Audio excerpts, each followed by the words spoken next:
Yesterday, Texans safety Andre Howe announced his retirement. And yikes. That was something I wasn't expecting when I seen it. Like, I just seen his Twitter post and I was like, wait, what? That looks like a goodbye message. Did Andre Howe get traded or cut? So, like, I refreshed my Twitter feed, didn't see anything. Went back to the Andre Howe tweet, read like the first line. I was like, is he traded or what? And then I refreshed my Twitter feed again to see, if he got cut or traded. And then I went back to it again and then finally read it. I was like, what the hell? Because I was honestly in disbelief. Like, retirement was not something I was expecting from Andre Howe. And I'm pretty sure everyone else feels how I feel. Like, the other fans, the front office, the coaching staff, probably the players do too, because it just came out of nowhere. Like, literally, me personally, I was very comfortable going into the season with Justin Reid to Sean Gibson as our starting safeties, and Andre Howe being our third safety and just being there for depth purposes. I was very content with that. I was happy with it. Now that Andre Howe retired, kind of puts us in a tough spot to where we kind of have to draft a safety like in the 5th or 6th round. I mean, I've seen some people freaking out. Oh my God, we got to pick a safety in the 2nd round. No, it does not mean that, because, might I remind you, Brian Body Calhoun can play safety. In fact, last season he played safety for the Browns, so he can easily be that third safety, but I liked him better as a corner because obviously our corner situation looked worse than our safety situation, but now I can see him just being that third safety and 4th corner behind Roby, Joseph, and Colvin, and, well, for the moment, because obviously we don't know what's going to happen in the draft, and then being the backup safety to Sean Gibson and Justin Reid. I would have preferred Andre Howe to be the backup there, but, Brian Body Calhoun can do it too. I think Andre Howe's a better cover safety than Calhoun, but, I mean, this is not an end-of-the-world scenario. Again, like I said, I've already seen people panicking. We gotta pick a safety in the 1st round, a safety in the 2nd round. Oh man, we're screwed. No, it's not an end-of-the-world scenario. I would have loved to have Andre Howe on the team next season, but his loss, I mean, he was a third safety. Like, if he was a starter, it would have been a different story, but he was a third safety, yes. A third safety is important, but it's not like you're losing DeAndre Hopkins or anything, so, I mean, stop making it seem like if it's a huge end-of-the-world deal, because it just isn't. Just puts us in a situation where it'd be ideal to draft a safety late in the draft to kind of sit there and develop someone you can trust to be that third safety, or, in this case, a 4th safety, because I'm pretty sure Brian Body Calhoun is going to take that third safety role as well as the 4th corner spot. And again, like I said, I'm okay with that. I've also seen some people say, see, man, this is why we should have overpaid for Tyrann Mathieu and Kareem Jackson. That literally makes no sense to me, because if you would have paid Tyrann Mathieu, you wouldn't have gotten to Sean Gibson. So you literally would have been in the same situation. Justin Reid and Tyrann Mathieu. Justin Reid and Kareem Jackson. Right now it's Justin Reid and Sean Gibson. Same exact situation. I don't know why people are saying that. Who knows, narratives or whatever, but yeah, and I've also seen some people say, man, we're putting too much on Justin Reid's plate. Like, seriously?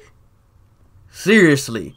Justin Reid was a starting safety last season as a rookie, and now we're putting too much on his plate? That also makes no sense to me. I mean, last year after Kevin Johnson and some more injuries happened, like to Aaron Colvin, Kareem Jackson moved down to the number 2 corner on the outside corner, and Tyrann Mathieu ended up being the nickel corner. So Justin Reed was forced to be one of the starting safeties, and he handled himself just fine. He was clearly our best DB last season, but people want to talk about Justin Reed having too much on his plate now. Like, what? Like, that literally makes no sense to me. Like, if he was ready to be a starting safety his rookie year, he's going to be more than ready to be a starting safety his second year. I mean, what's the difference? Last year he started 11 games. This year he's going to start 16. Oh, wow. He's going to start 5 more games than last year. What a huge difference.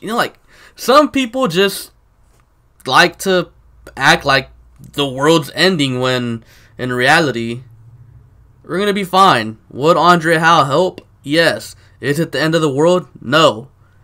Now, as far as Andre Howe goes, I wish him the best of luck in whatever he plans on doing in the future.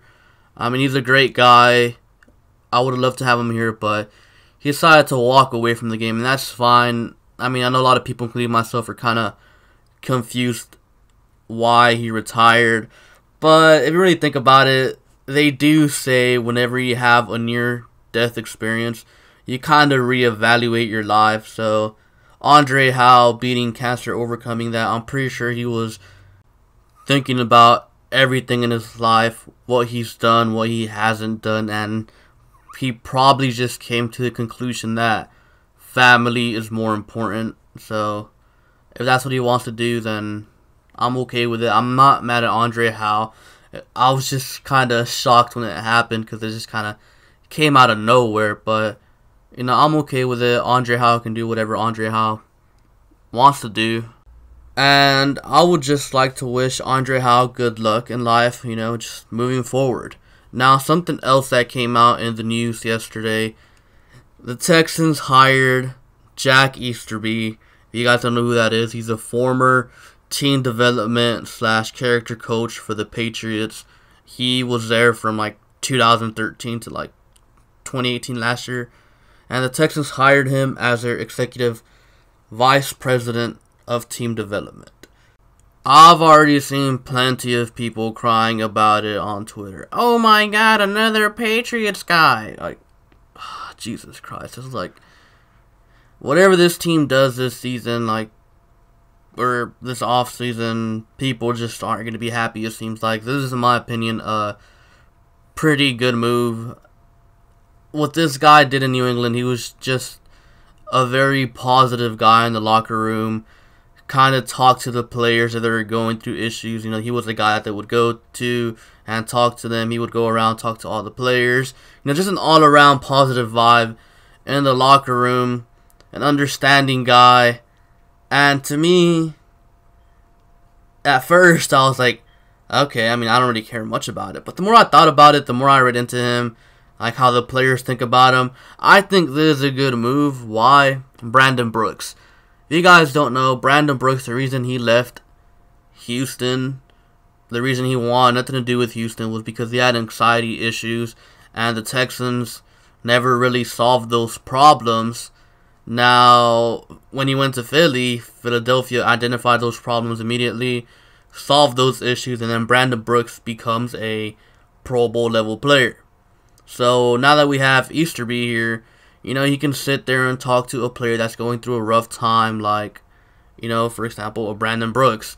And, he can make him feel better. He can really understand him and help him cope with the situation. And, mid equals another player that could potentially be there for the Texans. Now, imagine this scenario, what if he would have been here in 2015?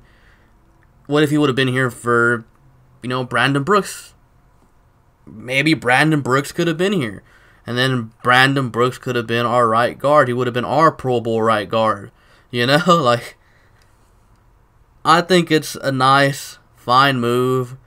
And I understand when you hear character coach, you automatically think, man, they brought this guy in to teach them to be good boys. Because that's honestly what I thought at first. I was like, why? But then, reading more into it, it's further in depth than just simply being that type of person, just teaching them how to be a good player. It's more than that. And, it's fine by me. It's just another guy to have around there in the locker room. Positive vibes, positive vibes. That's important in the locker room. And again, also just gives the players someone they can talk to if they're going through something. And I'm more than okay with that. If it can help avoid a Brandon Brooks type situation, then I'm all for it, because at the end of the day, like, a move like this isn't going to hurt the team. Like, it's not like, oh my god, the Texans are trying to be so much like the Patriots. Like, I'm just honestly convinced any move that the Texans would have made this offseason or could make this offseason is going to be heavily criticized. Like, every move they've made, even if it's been a good move, it's just been heavily criticized. I mean, for example, keeping Tashawn Gibson over Tyrann Mathieu was a great move, but everybody criticized it. Signing Breanne Body Calhoun for under $1 million was a great move, but people criticized it. Like, oh my god, he sucks. Oh my god, what the hell? Go pay for someone else. When we got Darren Fells, a blocking tight end, which was one of our biggest needs, people criticized it.